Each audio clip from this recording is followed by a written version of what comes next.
The candle bent sideways before the flame caught, and for one sharp second, I had the foolish urge to shield it with both hands, like I could still protect something in this house from going out too soon.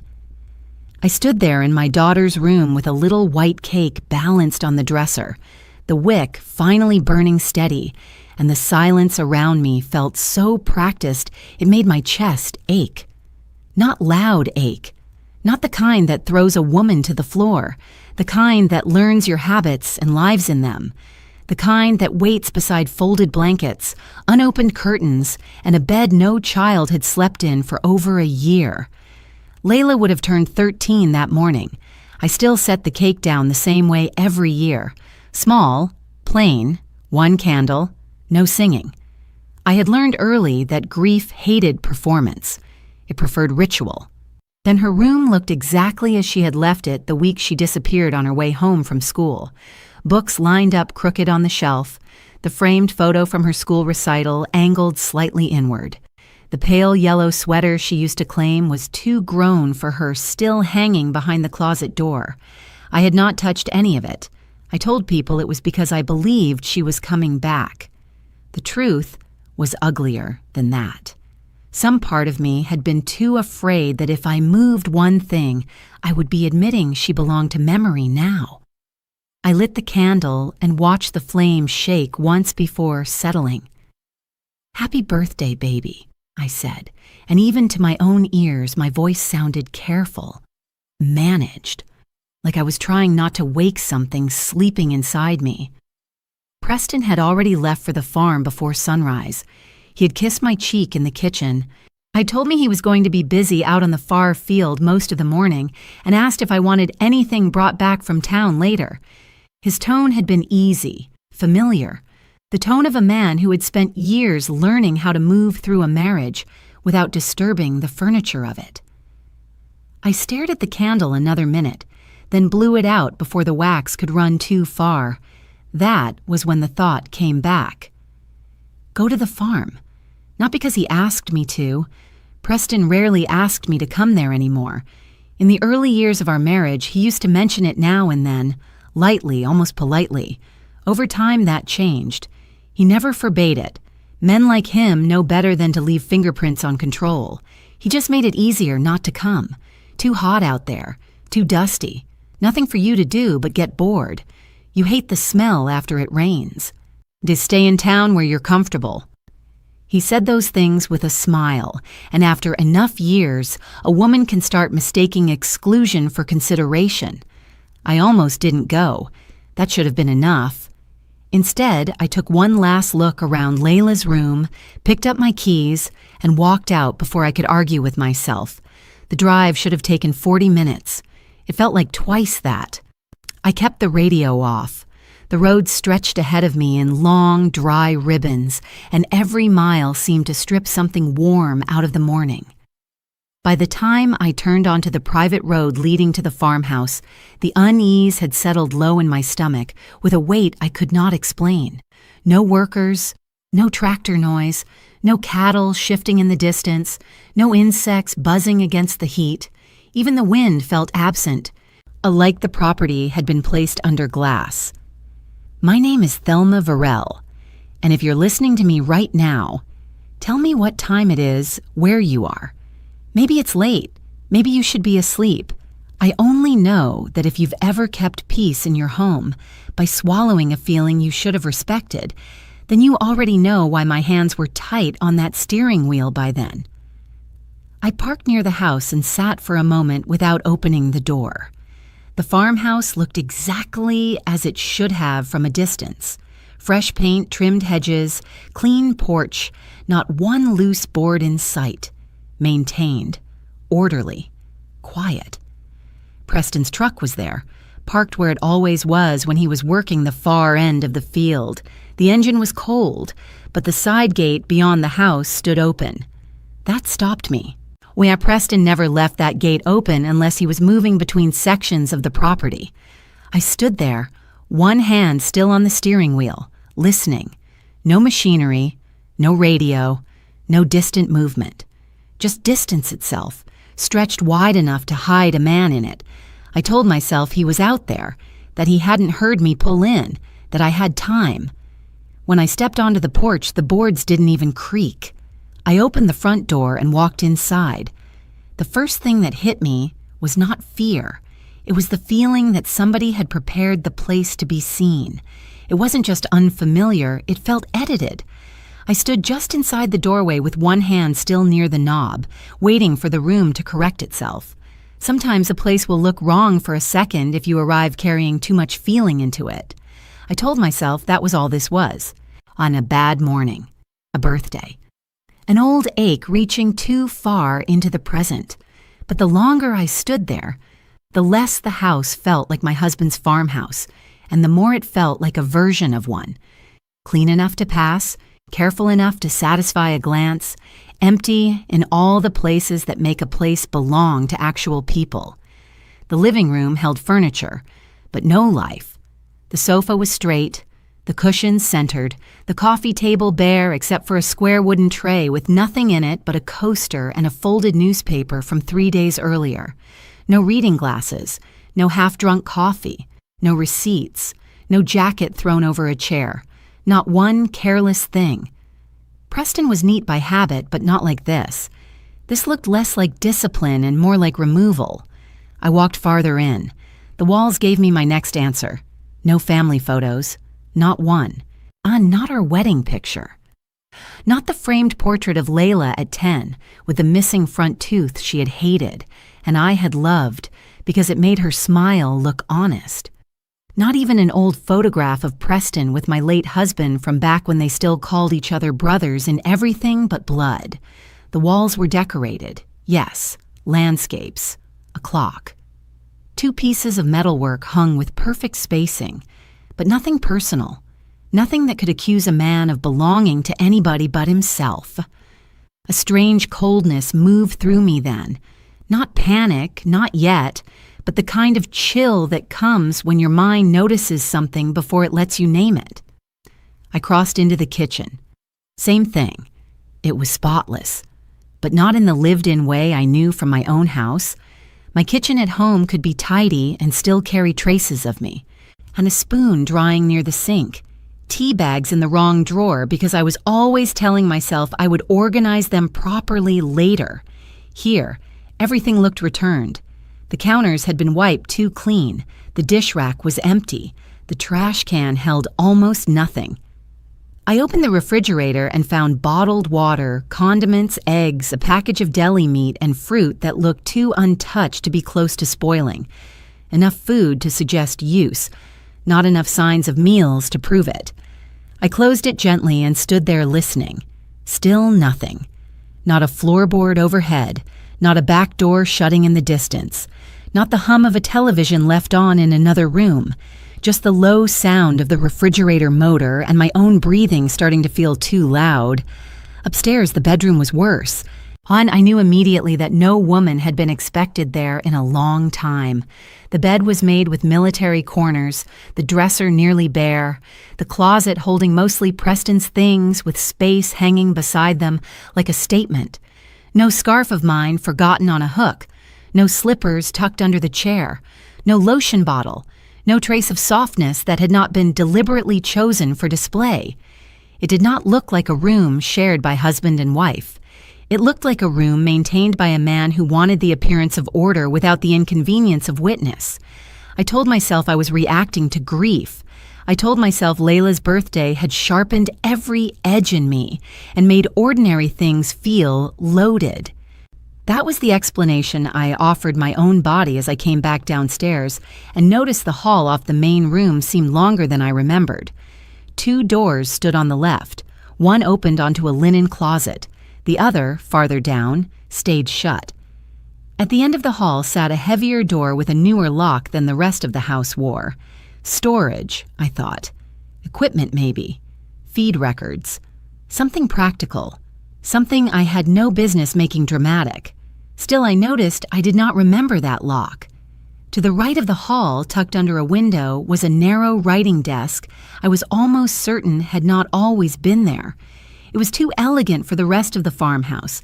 dark wood with slim brass handles and a leather blotter laid perfectly across the center. The surface was nearly empty, a closed ledger, a lamp, and a fountain pen placed so neatly beside the ledger it looked less forgotten than positioned. I reached for it before I had any reason to.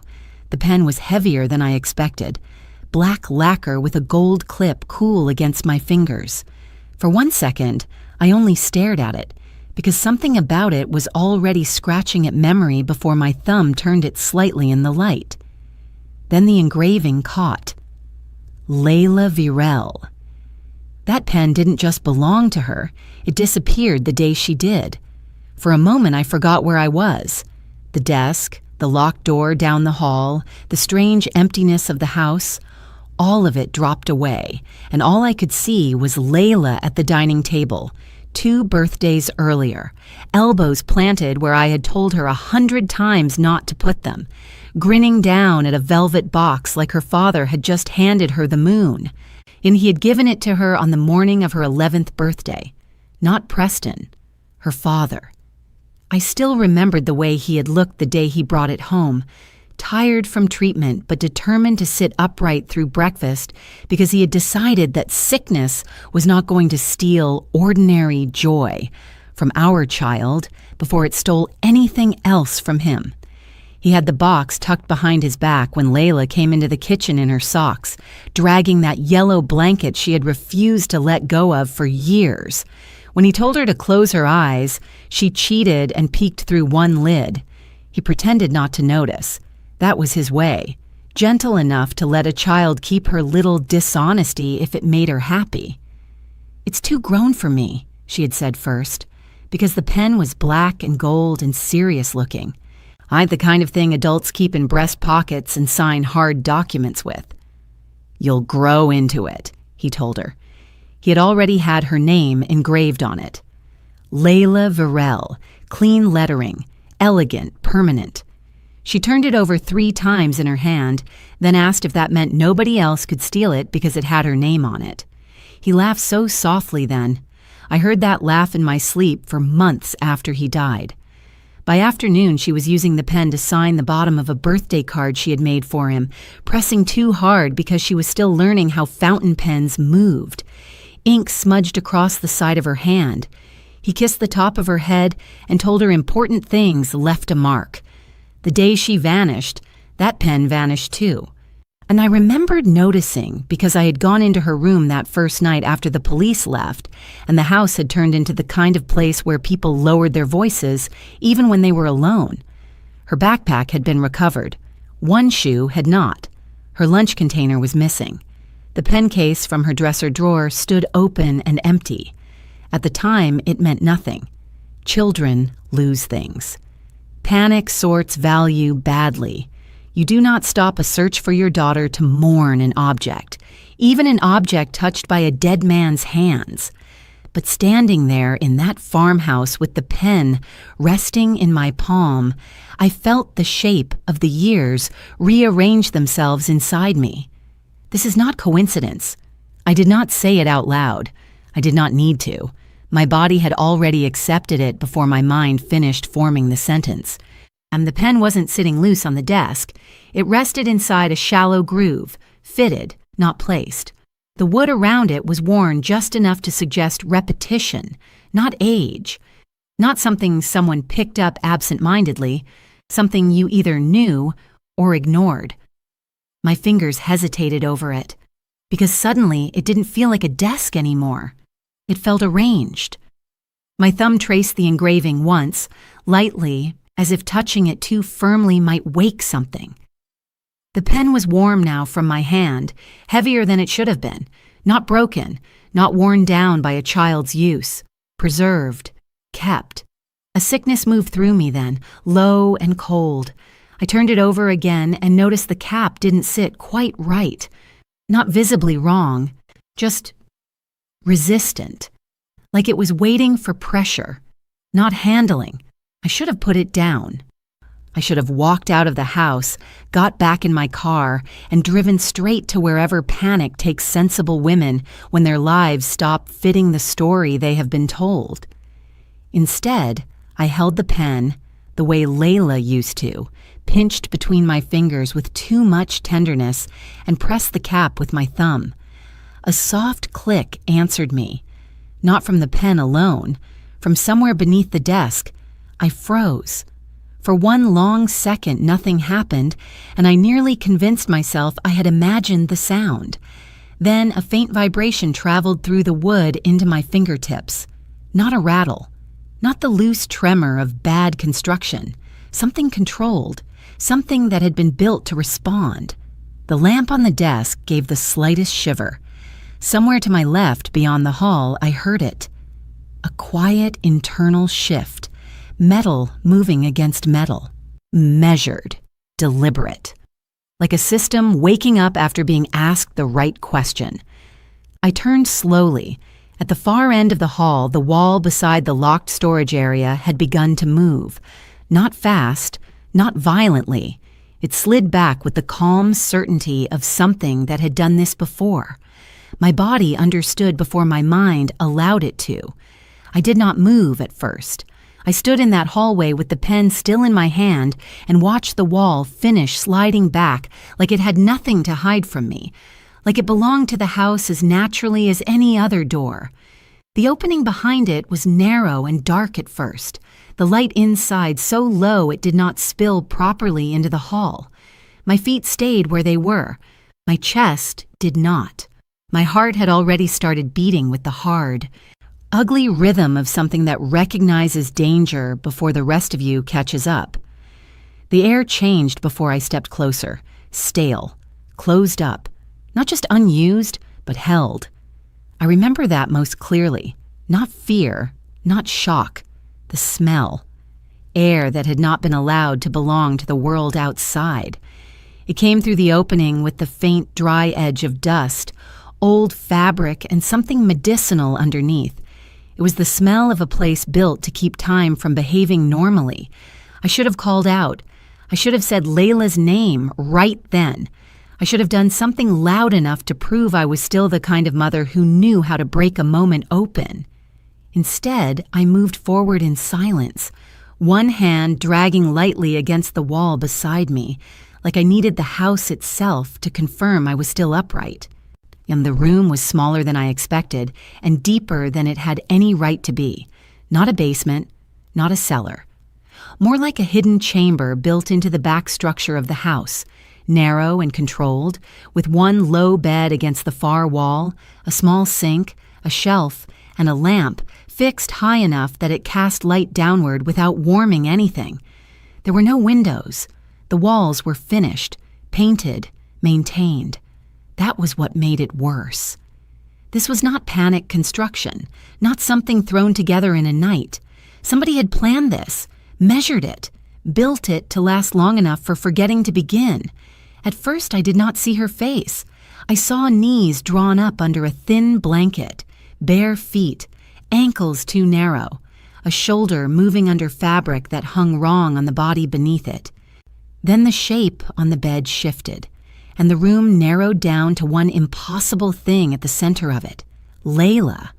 My body moved before I could think, one step, then I stopped, because she flinched, not startled, not confused, conditioned. That single movement held more information than anything else in the room. Her eyes lifted toward me and then dropped almost immediately, like looking directly at another person had become unsafe. I could see it in the tightening of her shoulders, in the way her fingers gripped the blanket, in the way her body angled not toward escape, but inward, toward itself. Fear had taught her to make herself smaller. My body wanted to close the distance. Every instinct I had was screaming to take her, to pull her out of that room, to carry her out of that house without looking back. No, but she wasn't reaching for me. She was shrinking away from me, and something in me understood, fast and hard. If I moved the wrong way, I could lose her again, not physically, but here, where she still was. Layla, I whispered, and my own voice sounded wrong in the room. Too alive, too late. No answer. Her breathing changed, quick, shallow. She kept staring at a place near my arm instead of my face. I lowered myself slowly, not toward her, just lower, reducing the space between us without advancing into it. "I'm here," I said, softer this time. "I'm not going anywhere." Her fingers tightened around the blanket. Her shoulders stayed locked, but she didn't pull back further. That was something.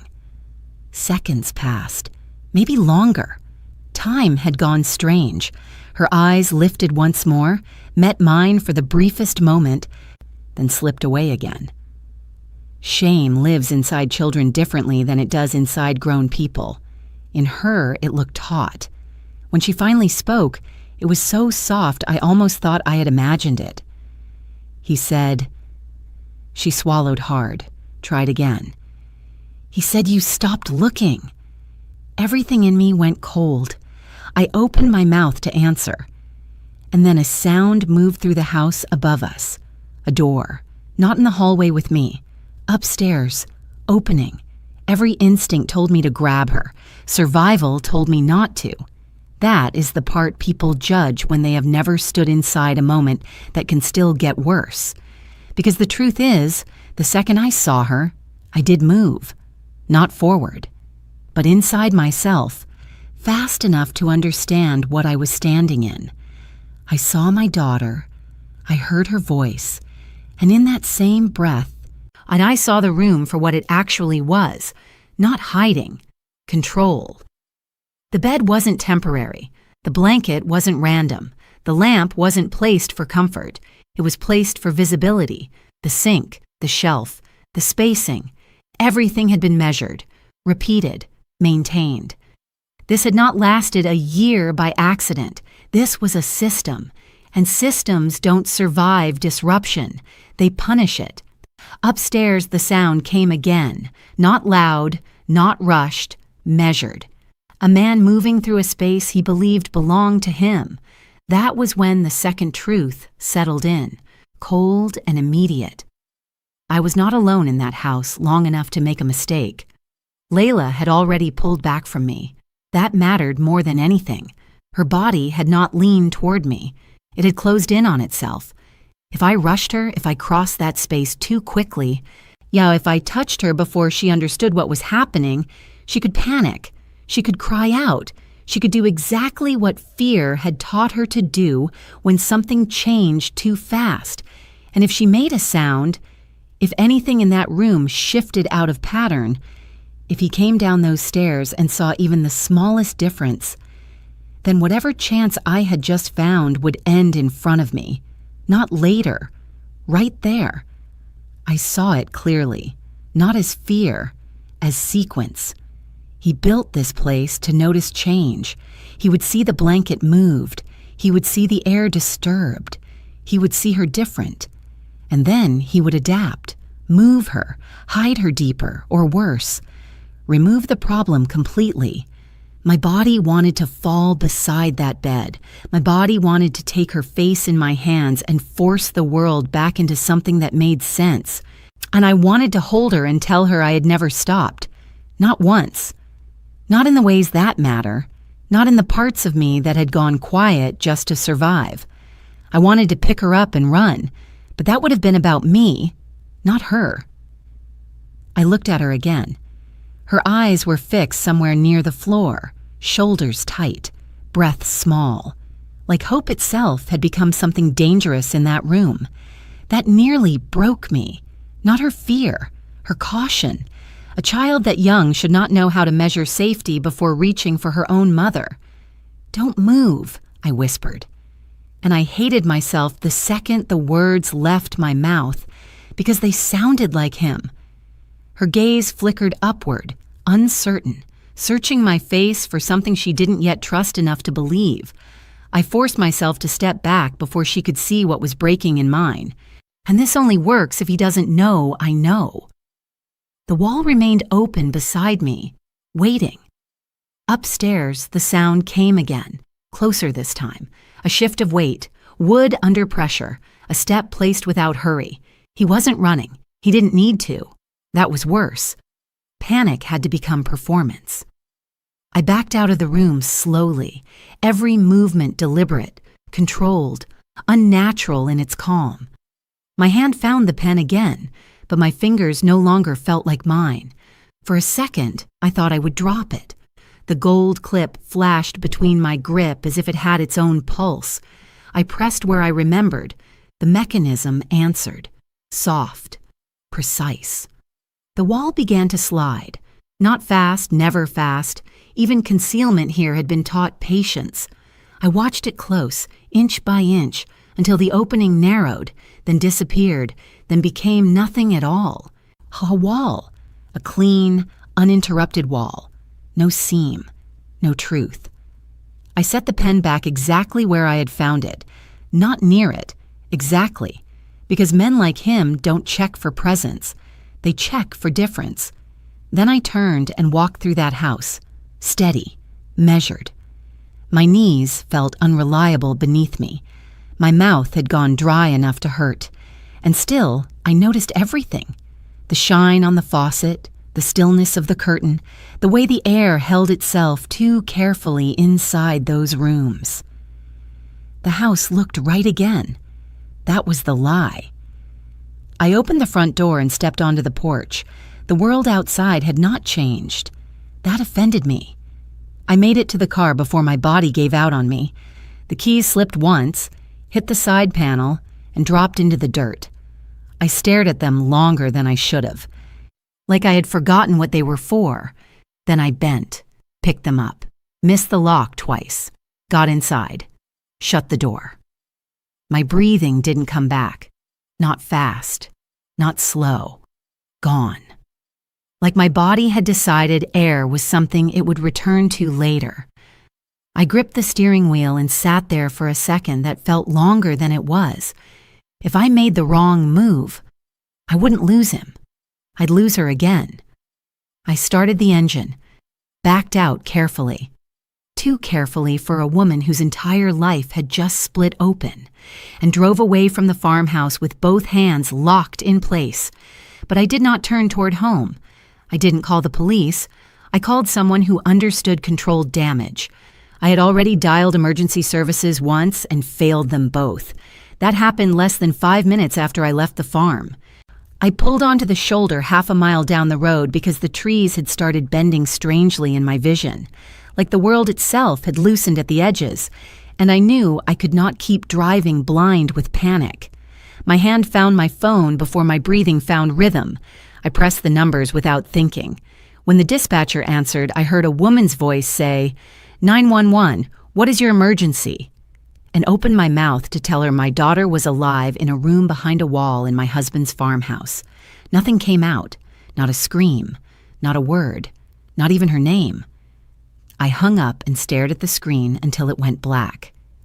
Then I did what women like me do when the truth is too large to carry emotionally and too dangerous to handle carelessly. I reached for the one person I trusted to think clearly when I no longer could. Then Nadine Baxter answered on the second ring. Her voice was exactly what it always was, calm without being soft, alert without sounding alarmed. "Thelma?" I swallowed twice before I could speak. "I need to see you." A pause. Not long, just long enough to measure me. "Where are you?" I gave her the name of a small medical office parking lot 20 minutes outside town, the kind of place that stayed half empty after lunch and looked private without attracting attention. I do not remember the drive there. I remember stopping at one red light and realizing I had no memory of the two before it. Nadine was already there when I pulled in, standing beside her car in a cream blouse and dark trousers.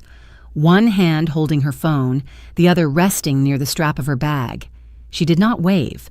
Now she looked at my face once and opened the passenger door of her car instead.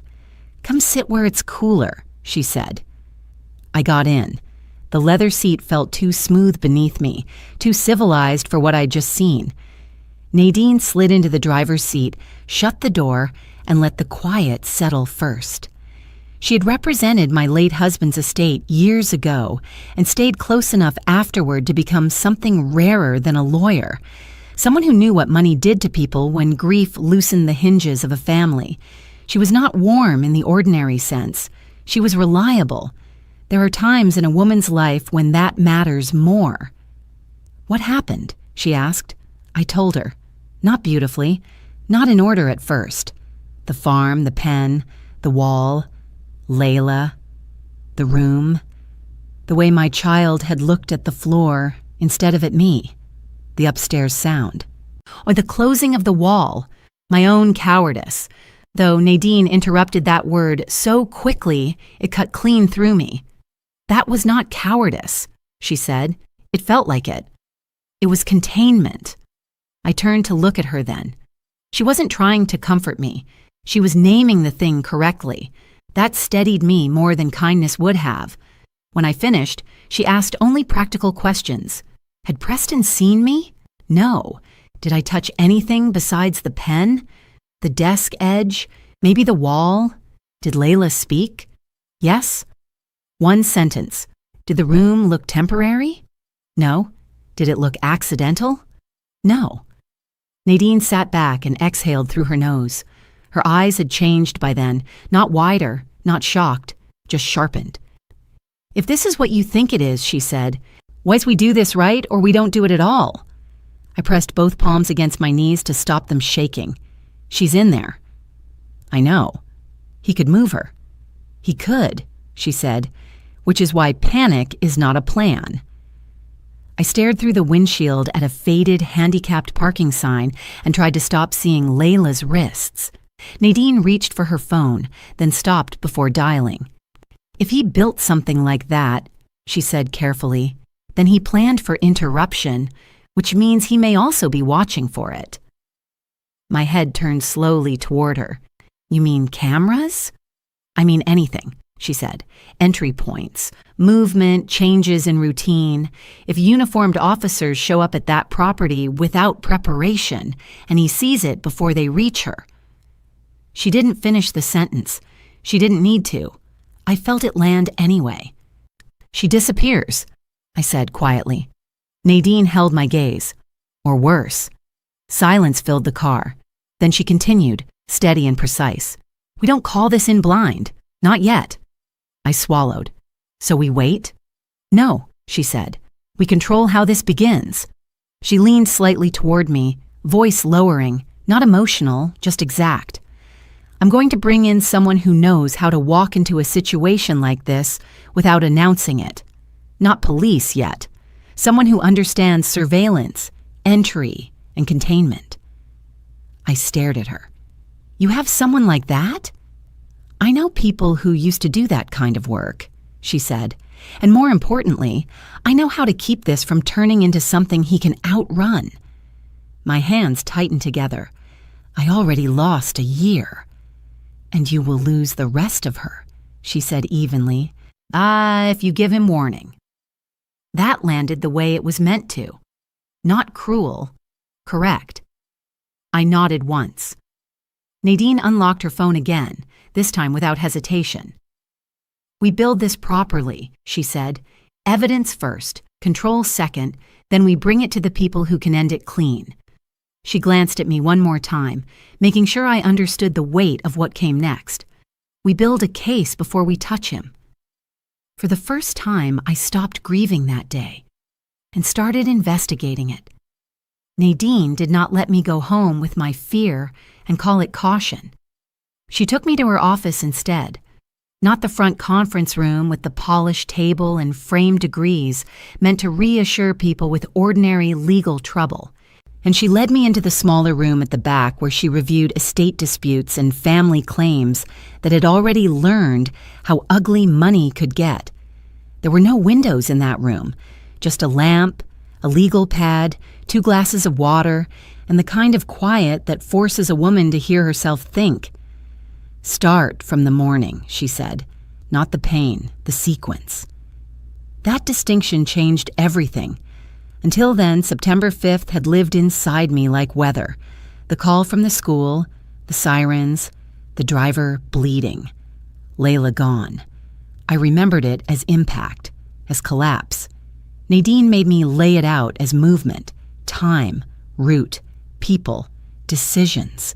And once I did that, grief stopped looking like fog and started showing me shapes.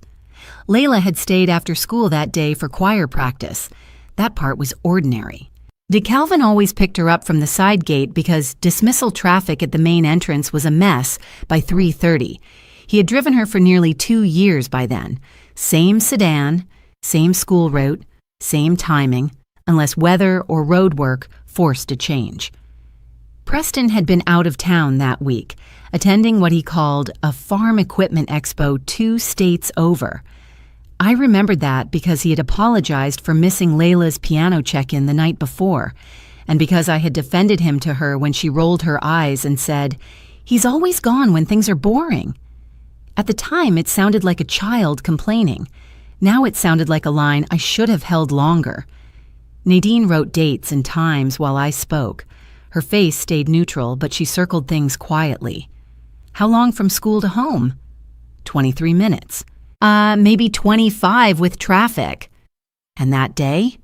I closed my eyes, not to dramatize anything, but because memory still answered better in darkness. Longer, 40 maybe. Because of the attack. You thought that after. What was the reason given at the time? I opened my eyes. A detour. She looked up. Detour for what? I could not answer immediately. That bothered me. I had lived inside this story for more than a year. I had repeated it to detectives, officers, relatives, reporters, neighbors, pastors, and to myself in the shower when no one could hear the shame in my voice. A detour, that was always the word. Clean, simple, finished. But for what? Road work, maybe. Traffic backup, a downed utility line. I could not remember anyone giving me the actual reason, to only that Calvin had taken a side road near an undeveloped stretch 2 miles east of the usual route, and that was where the vehicle forced them off. Nadine underlined something once. Call Calvin. He answered on the 4th ring, sounding older than I remembered, which grief and injury will do to a person even when they survive both. When I said my name, his voice changed immediately. Mrs. Varell. I had not heard him call me that since the hospital. I need you to tell me about that day, I said. Everything you remember. Not what the police wrote down, what you remember. He was quiet for so long I thought the call had dropped. Then he let out a breath that sounded scraped raw. I remember thinking they were waiting. Nadine looked up sharply but said nothing. What do you mean? I asked. It didn't feel like chance, Calvin said. Not even then.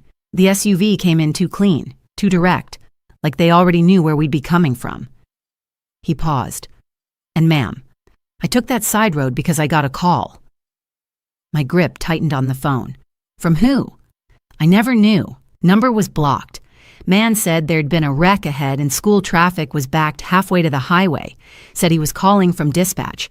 Sounded official enough for me to move. Nadine was writing now without looking at the page. What happened after you turned? She asked quietly, and I repeated the question aloud. Calvin swallowed. I could hear it. They hit us from the side near the empty lots. One man at my door, one at the back. I reached for Layla, and that's when I got shot. Hand, clean through. I remember screaming at her to get down. His voice thinned. I thought it was robbery, too, at first. That's what everybody kept saying. But they didn't take my wallet, didn't take the car, didn't touch my watch. The room went still. What did the police do with that? I asked. A bitter little laugh came through the line. They wrote it up as a roadside robbery gone wrong. Said trauma makes memory unreliable. After a while, nobody wanted a complicated answer when a simple one could close a file. Nadine held my gaze then, and in hers I saw the thing she had not yet spoken aloud. I said it first. Someone planned that day. Love doesn't blind you. It edits what you're willing to question. That was the part I hated most once the shape of him began to change in my mind. Not that I had loved the wrong man. Women survive that every day. It was that I had mistaken management for steadiness, timing for loyalty, and patience for goodness, because grief had made me hungry for anything that felt consistent. When my first husband died, the house filled the way houses do, after a death people think they have prepared for and never truly have. Food arrived in foil pans. Voices lowered themselves automatically. Men stood in corners discussing arrangements in tones that pretended not to be about money. Women hugged too long or not long enough. Through all of it, Preston was there. Not loudly. That would have raised alarms. He did useful things. He handled visitors when I could no longer smile through them. He drove my aunt back to her hotel after she cried in my kitchen and started talking about signs from God in a way that made Layla afraid to come downstairs. And he made sure the grass got cut. He brought groceries without asking what I needed, which at the time felt merciful because I had stopped knowing. When the casserole stopped coming and everyone else returned to their proper lives, Preston kept appearing with quiet consistency, a hardware fix, a school pickup, a pharmacy run, a tire replaced before I even remembered saying it looked low.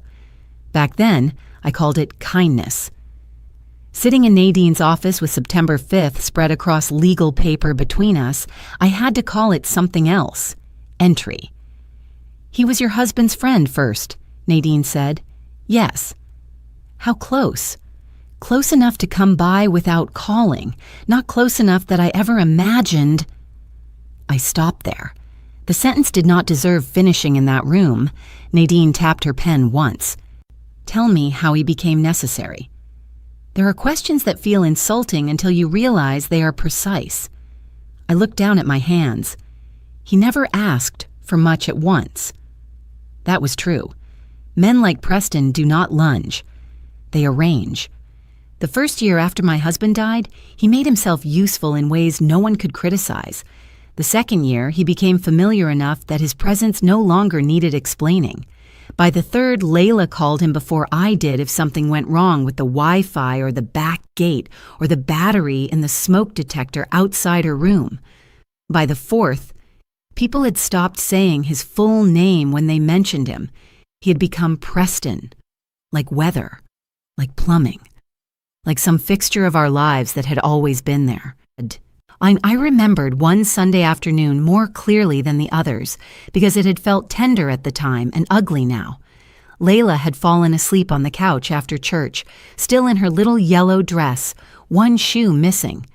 I was in the kitchen trying to make myself eat something besides crackers when Preston came in through the side door carrying a sack of peaches from a roadside stand. "You need fresh fruit in this house," he said. I laughed. "You say that every time." "And every time I'm right." He rinsed the peaches at the sink like he belonged there, not arrogantly, comfortably. Then he looked toward the living room where Layla was sleeping and lowered his voice. "You don't have to keep proving you can do all of this alone."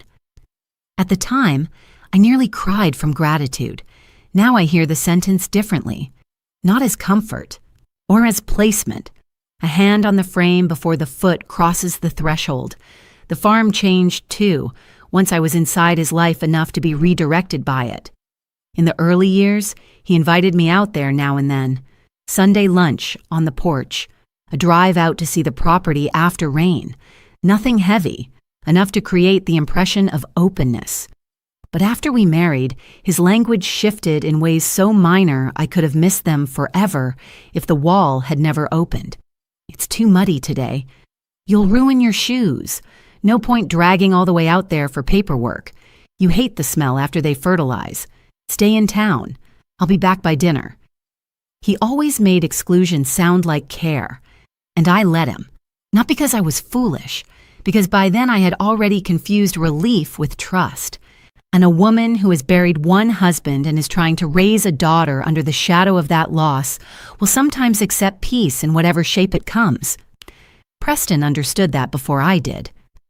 Nadine watched me quietly while I walked myself back through 10 years of managed access, softened boundaries, and favors offered before they were requested. "He isolated you politely," she said. "Yes." "And the farm?" I looked at her then and felt the truth settle into place with a weight that made me sit straighter instead of smaller. He didn't enter my life, I said. He positioned himself inside it. This time, I didn't go there as a wife. I went as a witness. Nadine would not let me return to the property alone, and she would not let me return carelessly. By the next evening, and the farm had become something else entirely in my mind, not a place tied to marriage, routine, or weather, but a location with habits, a system. And once you stop looking at a place emotionally, patterns begin to rise out of it like bones under thin ground. We parked 2 roads over just after sunset in an older sedan Nadine had borrowed from an investigator she trusted enough not to ask foolish questions too early. From where we sat, we could not see the front of the farmhouse directly, only the side approach and the edge of the equipment path that curved behind it. That was enough. The rest, Nadine said, was timing. The field beyond us darkened by degrees. Tree lines thickened. The sky lost color slowly, then all at once. I had never realized how different silence sounded when you were waiting for proof. In grief, silence can feel holy. Or in suspicion, it feels occupied. Preston's truck was already there.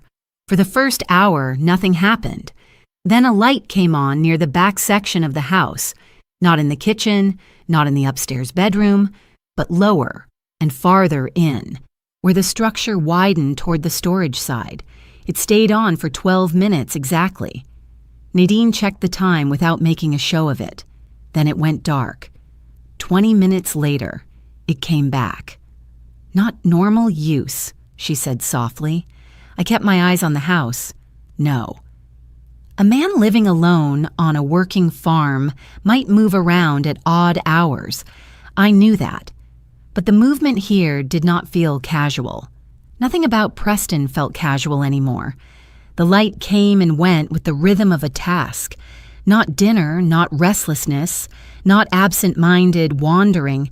Something repeated, something checked. Just after 9, another truck came through the side entrance and stopped near the outbuilding path.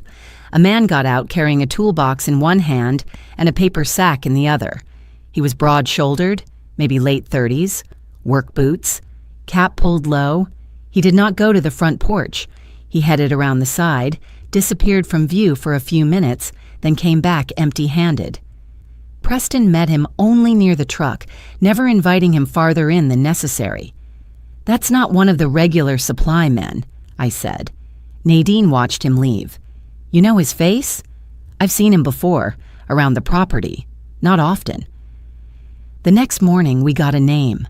Luis Herrera had done odd repair work and seasonal labor on the farm off and on for nearly 3 years. Nadine had one of her contacts place a quiet call to him, and then by noon, I was sitting in the back booth of a roadside diner, 2 towns over, while he turned a coffee cup slowly between his palms, like the heat in it might help him decide how honest to be. He recognized me immediately and looked ashamed before he had even said a word. "Mrs. Varel." I nodded. "Luis." He glanced toward the window, then back down. He had the look of a man who had explained away his own discomfort for too long and was beginning to suspect that was going to cost him. "I'm not here to get you in trouble," I said. "That usually means trouble is already here." It was not a disrespectful answer, just tired. True. Nadine sat beside me but let me lead. "Tell me what parts of that house you work in." Luis shook his head. "Not the house. Outside only, mostly. Fencing, pump lines, some electrical in the shed. Drainage after storms." "Have you ever been inside?" "Front room once, maybe twice. Never past the hall." "Why not?" He hesitated. Mr. Mercer was particular. "About what?" "About that side section." He set the cup down carefully. "Storage area, back wall, anything near there. If I needed tools from inside, he brought them out himself. If something needed fixing near that part of the house, suddenly it could wait." I felt my pulse change, but kept my face still. "Did you ever hear anything?" I asked. Luis looked at me then, not casually, directly, like he had reached the point where lying would require more effort than truth. At night, sometimes. He swallowed. Not clear, just sounds that didn't fit. Movement. Once I thought maybe a radio was on low. Another time I heard what I figured was pipes knocking. But it wasn't cold enough for that. He paused, then added something he had not meant to say. That section of the house, it's older than the rest. Nadine leaned forward slightly. What do you mean? Luis rubbed his hands together once before answering. Used to be cold storage, before renovations, thick walls, no shared vents with the main house. Doesn't carry sound the same way. The air around the table shifted. No one goes near that corridor, he said quietly. Not unless he's there. Nadine did not interrupt. I thought about the hidden room, the measured light, the wall that moved too smoothly to be recent, and the way everything in that farmhouse had felt arranged long before I understood why. By the time we left that diner, I knew something with a terrible certainty. That room wasn't new. Well, it wasn't even built for her. It was built for something that needed to stay unheard. Money doesn't lie. It just waits. By the time Nadine set the estate binder in front of me, I already knew my marriage had been built inside something I hadn't fully seen. What I didn't know yet was how long that something had been waiting for the right moment to matter. The conference room felt different from the others, not colder, more deliberate. Papers covered the table, but not in chaos. Everything had a place. Copies of the will, trust language, asset schedules, letters my first husband had signed while his body was failing and his mind was still doing the work of protecting us from a future he knew he wouldn't be there to manage. Nadine had taken off her jacket. That was how I knew we were past politeness. I need you to walk through this with me, she said, not listen. Walk through. I nodded, but my eyes stayed on the binder.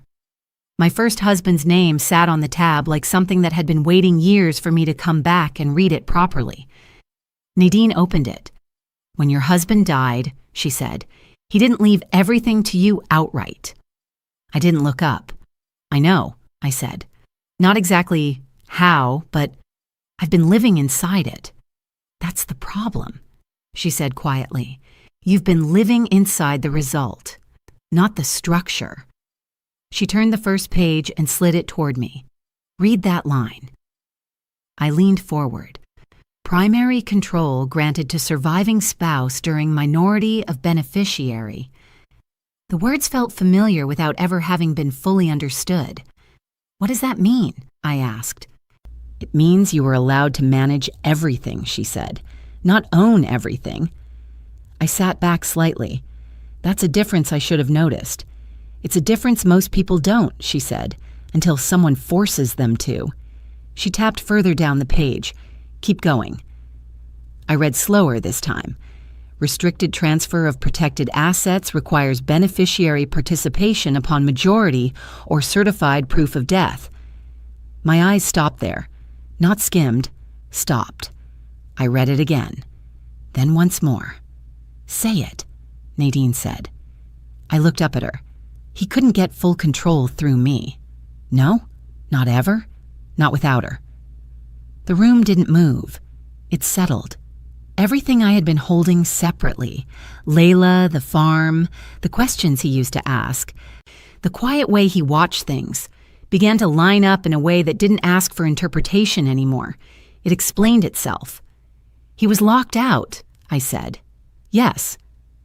I looked back down at the page, but I wasn't reading anymore. I was seeing. My daughter. Not just my child. A condition. A requirement. A gate. The one thing he couldn't move past without her. Something tightened in my chest. Not like grief this time. Like alignment. Nadine opened another file without breaking the rhythm. Now, look at this. She slid a series of notes toward me. Dates, questions, fragments of conversations. At first glance, they looked harmless. That was what made them dangerous. He made inquiries over the years, she said. Nothing aggressive, always framed as general planning, hypotheticals, curiosity. I scanned the lines. He'd trust disbursement timing, beneficiary rights upon delay, asset control under absence conditions. Absence. The word stayed. I circled it with my finger without thinking. When was this? I asked. 3 years ago. Before Layla disappeared. I didn't speak.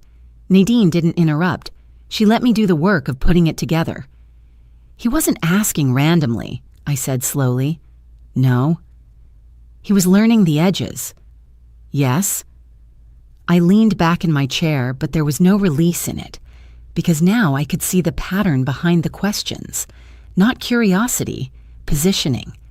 Another page slid toward me, a formal inquiry, carefully worded. Extended absence of minor beneficiary. I let out a breath I didn't remember holding. Unreachable, I said quietly. Nadine nodded once. That language matters. I stared at it. Not dead. Not lost. Unreachable. A condition. A window. A way to hold everything in place without closing the door. My hands went still. He didn't need her gone, I said.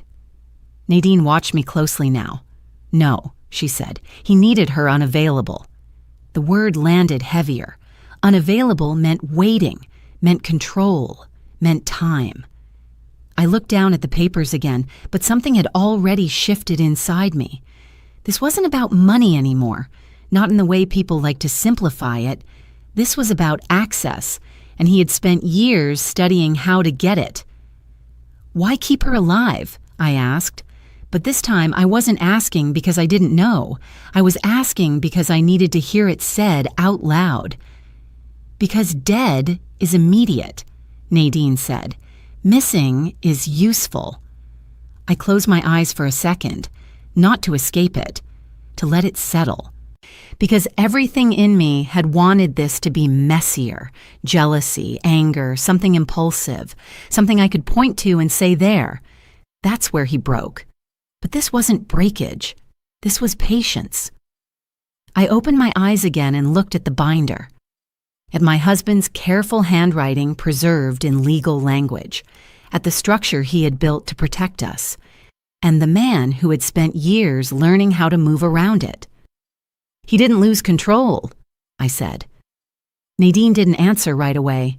She didn't need to. I looked back down at the page one last time.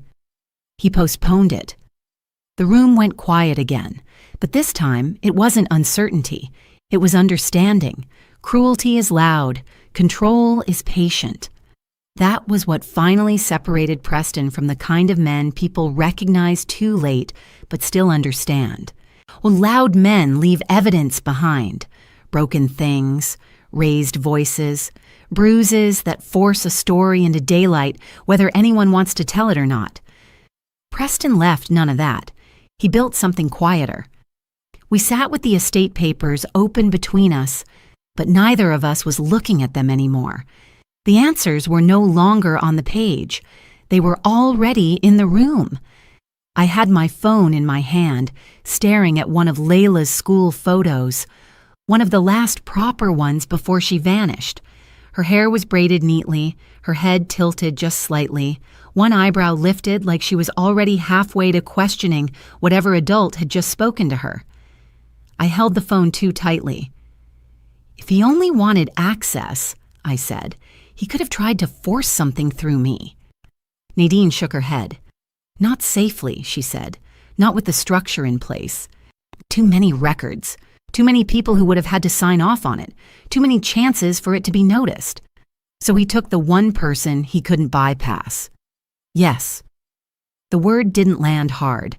It settled, because by then I could already feel what it meant. Not just what he had done, how he had done it. Keeping her hidden gave him time, Nadine said. I didn't look up. Time for what? For the structure to shift, she said. For you to weaken. For decisions to be made under pressure instead of clarity. For mistakes. Mistakes. That was what he had been waiting for. Not opportunity. erosion. I thought about the room again, not the shock of it, the details. The lamp fixed high enough that it gave light without comfort, the bed positioned against the wall instead of near the center, and the shelf with only a few items, nothing that invited choice. The books. I hadn't understood them at first. Now I did. They were too young for her, not accidental, deliberate, keeping her below herself, below her age, below her ability to question. He told her I stopped looking, I said. Nadine didn't hesitate. He told her whatever kept her from expecting you. That was the part that changed everything. Not the room, not the wall, her eyes, the way she hadn't reached for me, the way she had measured me, like I was something she needed to be careful with. I closed my eyes and saw it again. Her shoulders tight, her voice small, her body angled inward, not toward escape, but toward survival. She wasn't just hidden, I said. Nadine stayed quiet. She was being trained. That word sat differently in the air, because it carried method, repetition, adjustment. I opened my eyes. He controlled what she heard, I said, what she saw, when she spoke, when she ate, when she slept. Nadine nodded once. He controlled her version of reality. I thought about that. No windows, no clocks, no outside voices, no one to contradict him. A child does not need chains if the world itself is reduced to one person. He didn't need to hurt her every day, I said slowly. No, Nadine said, just enough to set the rules. And then, consistency. That was the part that made it hold. Enough food to keep her alive, enough silence to make her careful, enough presence to make him necessary, not kindness, stability, manufactured. I stood up without realizing I had decided to move. The window didn't offer anything worth seeing, just the parking lot. On a row of cars, the dull shine of late afternoon, but I needed something outside of my own head. A year, I said. My voice sounded steady, too steady. He fed her, spoke to her, watched her change. I paused and adjusted. Nadine didn't interrupt. And all that time, I continued, he came home to me. Yes. That word landed differently this time, not sharp, heavy, because it carried two realities at once. The man who sat across from me at dinner, and the man who walked into that room every day. He hadn't switched between them. He had learned how to be both. I placed my hand against the glass, grounding myself in something that didn't move. This wasn't something he lost control of, I said. No, Nadine answered. This wasn't something that got out of hand. No. I turned back toward her. By then, and whatever had been uncertain in me was gone, not replaced with anger, with clarity. He didn't break her, I said. Nadine held my gaze.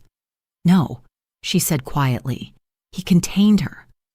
That was worse, because breaking someone is chaos. It leaves marks. It leaves noise. Containment is discipline. It requires attention, adjustment, restraint.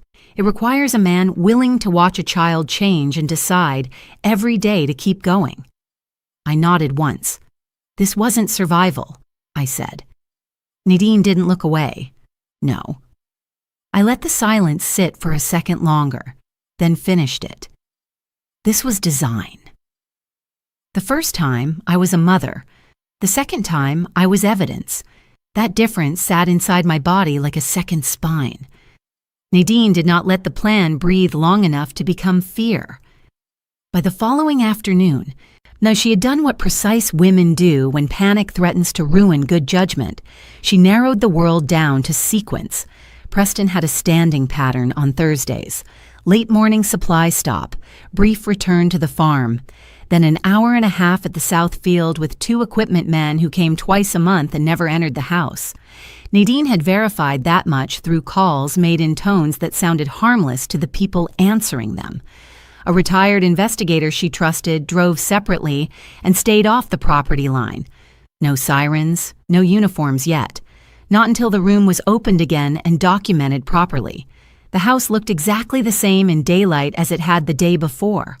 That offended me all over again. From the outside, nothing about it confessed. The porch was swept. The windows were clean. The hedges held their shape. And a place can look respectable and still be built around horror. I understood that now more deeply than I wanted to. We entered through the front the same way I had before, except this time I was not pretending my instincts were grief. Nadine moved behind me with the contained stillness of a woman who had already decided that whatever she found, she would not give it the satisfaction of seeing her startled. In the hall, the air felt normal until it didn't. That slight, stale undertone returned the closer we got to the desk. "Take me through exactly what you did," she said. I picked up the pen. Even that felt different now. Not sacred this time, not shocking, functional. A key disguised as sentiment. My thumb found the cap. Click. The mechanism answered beneath the desk with that same subtle release, or in the wall began to slide back with calm, measured obedience. Nadine took out her phone and started recording before the opening had fully widened. The room beyond looked smaller in daylight and worse in truth. The low bed, the fixed lamp, the shelf, the sink, the careful cruelty of maintenance. I had missed something the first time, overwhelmed by Layla's face. On the shelf, beside a plastic cup and a folded towel, sat 3 paperback books for children, too young for the girl now sitting on that bed. Not entertainment, containment. A way to keep a child suspended below her age, below her power, below herself. Layla was there, knees drawn up again, though this time she looked toward the opening faster, as if the sound of the wall had become part of whatever rhythm controlled her days. When her eyes landed on me, and I saw recognition begin as doubt, I stepped in slowly.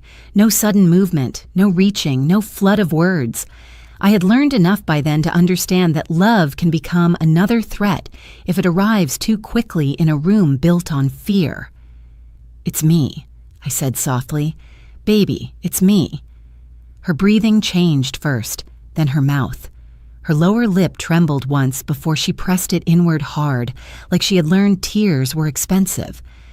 Nadine remained just behind me, still recording, still silent. I moved one step closer and stopped. "I came back," I told her. Layla's eyes searched my face with the fragile concentration of someone trying to match a living person to a memory that had been tampered with. She looked older than 12 and younger than it too. Time had not moved through her cleanly in that room. Then, why so quietly, I had to lean to hear it, she said, "I thought you stopped looking." The sentence broke somewhere behind my ribs, but I did not let it show on my face. This was not the moment for my grief. It was the moment for her truth. "I never stopped," I said. "Not one day." Her shoulders shook once, not a sob.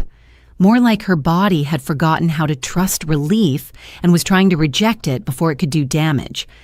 I saw then what I had not been able to carry the first time, that she wanted to believe me, but belief itself had become dangerous to her.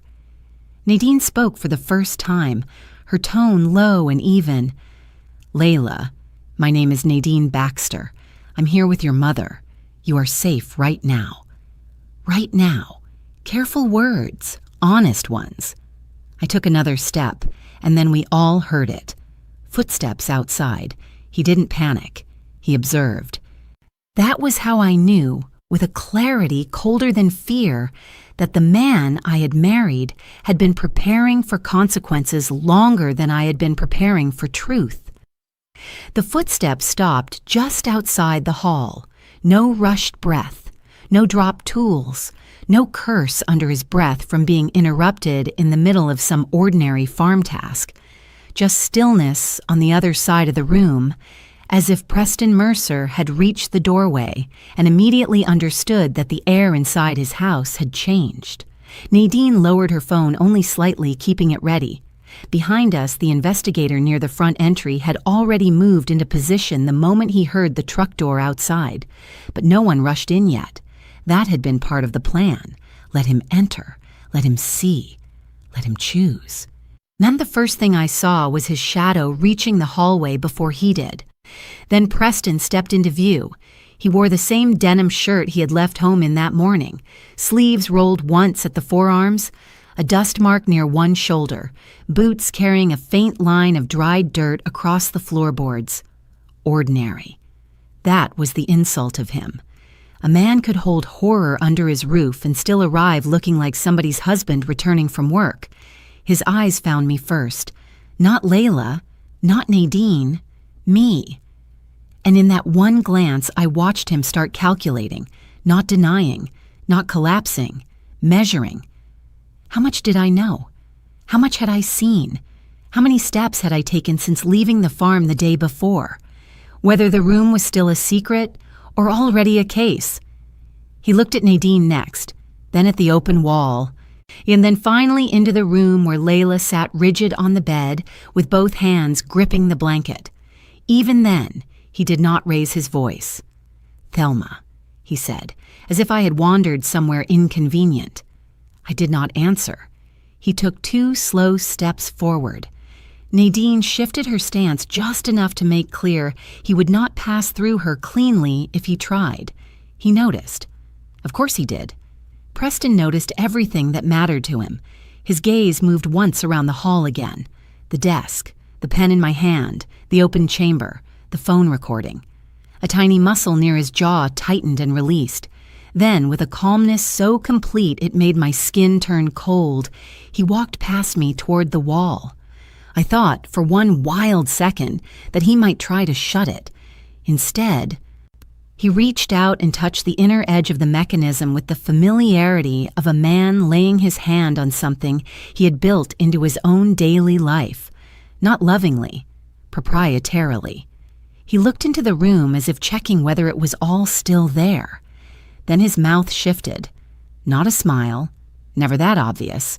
Something smaller. Recognition without surprise. "So," he said softly, "you found it." The sentence landed harder than any denial would have.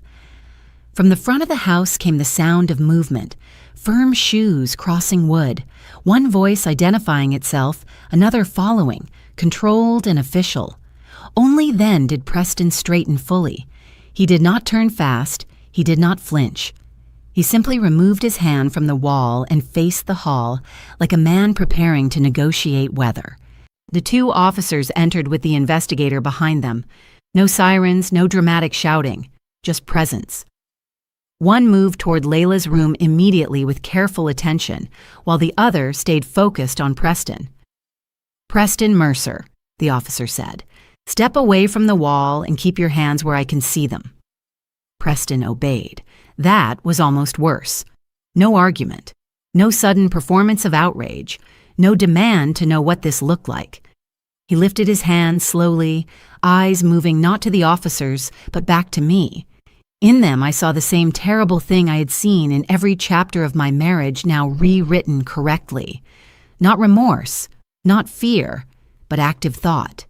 He was still inside the game, still testing exits, still sorting people into useful and dangerous. Layla made a small sound behind me then, was something between a breath and a recoil, and for the first time Preston's expression changed. Not guilt, annoyance. That was when the last soft part of me finished dying. The officer stepped closer, securing his wrists while reciting the words that turn a private evil into public record. Preston offered no resistance, but as they guided him back, he turned his head slightly, just enough for his voice to reach me without carrying to the others. "You should have stayed home," he said. I held his gaze. He didn't resist, but he was still thinking. Truth didn't arrive all at once. It arrived in rooms. The first room was quiet. Nadine's office had taken on a different kind of stillness by then. Not the calm of order, but the kind that forms when everyone inside it understands something irreversible has already begun. On papers were spread across the table in front of me, but no one rushed to explain them. That was the first change. No one was managing my reaction anymore. They were letting me see. A detective stood near the edge of the table, flipping open a file with the careful patience of someone who knew the weight of each page mattered more than the speed of turning it. "We're going to walk through this step by step," he said. Not gentle, not harsh, just controlled. Nadine didn't look at me. She was watching him instead. "Start with the call," she said. He nodded and slid a photograph across the table. A grainy still image, gas station camera, timestamp in the corner. An SUV angled just enough toward the pump to make out the front plate, though not clearly enough for certainty. "This was pulled about 2 hours before your daughter was taken," he said. I leaned forward without realizing it. The image didn't look like much. That was the problem. Nothing about it demanded attention. Nothing about it would have made a person remember it later. "It matches the vehicle description from the scene," he continued. "We're enhancing the plate now, but that's not the part that matters most." He flipped another page. Payment was made in cash. Inside the station, prepaid phone purchased, same time window. I felt something tighten behind my ribs. "Burner?" I asked. "Yes." "Used to call Calvin?" "That's what we're working to confirm." Working. Still careful. Still controlled. But the shape of it had already begun to settle. This wasn't random. He turned another page. "This came in this morning." He didn't slide it right away. He held it for half a second longer than the others, just long enough to signal that this one carried weight. Then he placed it in front of me. A statement. Typed, signed. I didn't read the name first. I read the words. "Was told it was a roadside scare. Pickup only. No harm." My fingers pressed against the paper before I realized I had moved them. "What is this?" I asked. Nadine answered this time. "One of his seasonal workers," she said. "They had a disagreement recently. Money. He decided to talk." I lifted my eyes. "He knew about Layla." "No," Nadine said. "He knew about the job." The word landed differently the second time. Job. Not accident, not mistake. Arrangement. The detective pointed to a section halfway down the page. He was given instructions. Location, timing, approach, and one rule that was repeated more than once. I already knew what he was going to say. I didn't want to hear it. The girl was not to be harmed. The room didn't react. No one shifted. No one spoke. They were watching me instead. I looked back down at the paper. Not to protect her, to preserve her. That understanding moved through me slowly, like something cold finding its way into the center of my chest and deciding to stay there. Nadine spoke again, quieter this time. "That aligns with everything else we're seeing." I didn't answer, because I could see it now, not in theory, in structure. Every question he had asked over the years, every quiet inquiry, every moment I had mistaken curiosity for care. The detective slid another document forward. Financial inquiries, dates, notes. "Well, he asked about trust access multiple times," he said, framed differently each time. Estate planning, hypotheticals, contingencies. My hand stayed still in my lap. "And this," he added, tapping a line with his pen, "stood out." I leaned forward again. Extended absence of minor beneficiary. Absence, not death. Absence. I sat back slowly. "He didn't need her gone," I said. No one answered immediately. Then Nadine did. "No," she said. "He needed her unavailable." That word settled deeper. Unavailable. Not buried. Not mourned. Stored. The room shifted again. The detective closed that file and opened another. "This part is still developing," he said, "but you need to see it." He placed a pharmacy summary in front of me. At first glance, it looked ordinary. Dates, prescriptions, refill intervals. Then my eyes caught the pattern.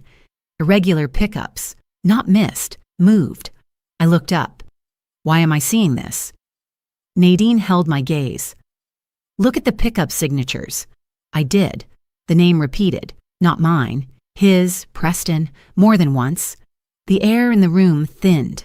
"He accompanied your husband to several appointments," the detective said. "We've confirmed that with clinic staff. Nothing unusual at the time." Of course not. That was how he operated. Nothing unusual at the time. Another page. A note from a former employee. Another. A neighbor's statement. Another. A recovered email. What happens when a minor beneficiary outlives a terminal parent? I stopped reading. I didn't need more. The room had already finished assembling itself. This wasn't one plan, it was a sequence, positioning, timing, patience. I leaned back in my chair and stared at nothing for a moment, letting all of it settle into the only shape it could take now. Not confusion, not shock, understanding. He had not waited for opportunity. He had built toward it. Nadine's voice came again, steady, grounded. "This is enough to move forward," she said, "but more will come." I nodded once. I believed her, because I could see it now the way she did, not as scattered acts, as structure. By the time the detective gathered the files and the room began to empty, I understood something that sat heavier than anything else they had shown me.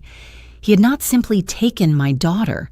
He had learned my life, mapped it, entered it where it was weakest, and waited where it was most useful. I sat there a moment longer after they were gone, and the papers still spread across the table like something unfinished, not incomplete, just still unfolding. Nadine didn't rush me. She stood by the window, giving me the kind of space that doesn't ask anything in return. After a while, I spoke. Not loudly, not emotionally, just clearly. "He didn't lose control," I said.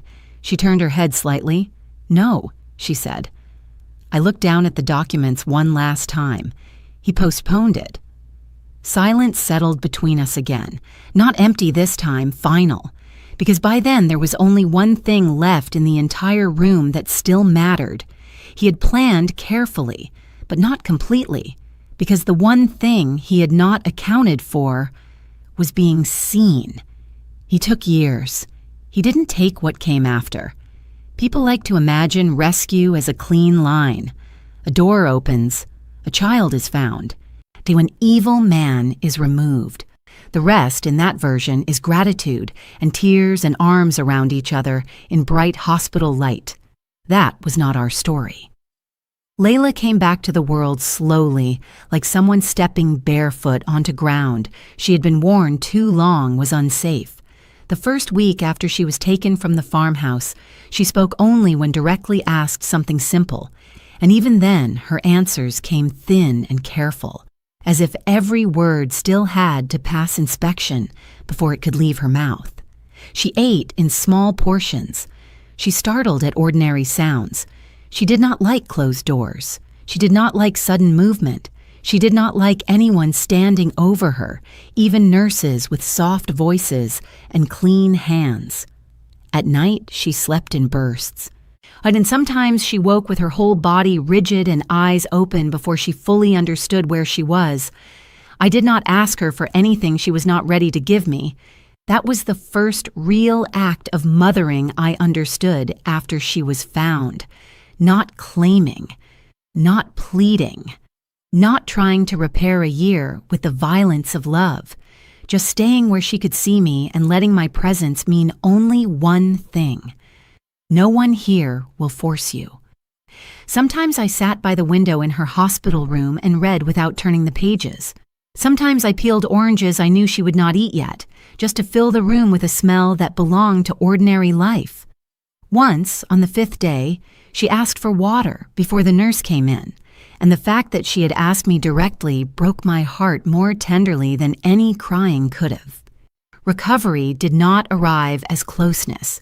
It arrived as tolerance, then recognition, then, very slowly, a kind of quiet leaning. Preston was denied bond. I did not attend the hearing. Nadine handled the divorce the same way she handled everything else that mattered. Cleanly, with no appetite for theater. Emergency protections were granted within days. Access to shared accounts was frozen where necessary. Though the deeper truth was that most of what Preston had been circling all those years had never been his to reach. The trust was reinforced under court supervision. The farm was seized as part of the investigation long enough for its hidden architecture to become public record in exactly the way he would have hated most. Not through gossip, but through documentation. That was the only public part that mattered to me. Not scandal, not whispers. Record. By then, people had started calling with the tone people use when they want proximity to a tragedy, without admitting that is what they are after. I ignored nearly all of them. I had no speech prepared, no statement, no appetite for explaining how a woman can sleep beside a man for years and still wake up beside a stranger one morning. The truth was simpler and less flattering to the world than people like. Evil does not always arrive red-eyed and obvious. Sometimes it comes bearing groceries, fixing broken gates, asking whether you've eaten, and standing just close enough to become part of your breathing before it begins rearranging your life around its own hunger. Layla came home 3 weeks later, not to celebration, not to balloons or banners or people crying in the foyer. And I would not turn her survival into a scene she had to perform her way through. Her room had been cleaned, but not changed. The yellow sweater still hung where it had always hung. The books stayed on the shelf. I let her enter first. She stood in the doorway for a long time, taking it in as if memory and reality were negotiating terms. Then she walked to the bed and sat down without speaking. I stayed near the door and let silence do what words could not. After a while, she looked up at me and said, "Did you keep it like this?" "Yes." She nodded once. Nothing dramatic, nothing healed. But she looked at me longer that time, and when I brought her dinner later, she let my hand rest briefly against her shoulder before she moved away. That was enough. Months passed, then more. The divorce finalized. The criminal case deepened, and the money stayed where it had always been meant to stay, protected from the man who had confused marriage with access and patience with ownership. I did not need to confront him again. The law, the records, the walls he built, and the room he maintained had already done the speaking for me. What remained was not triumph. It was clarity. He had taken my first husband. He had taken a year from my daughter. He had taken 10 years of my trust and worn them like a suit. But he did not take the ending. He built his life around what he thought I wouldn't see. What he never understood was this. Once I finally did, there was nothing left for him to hide behind.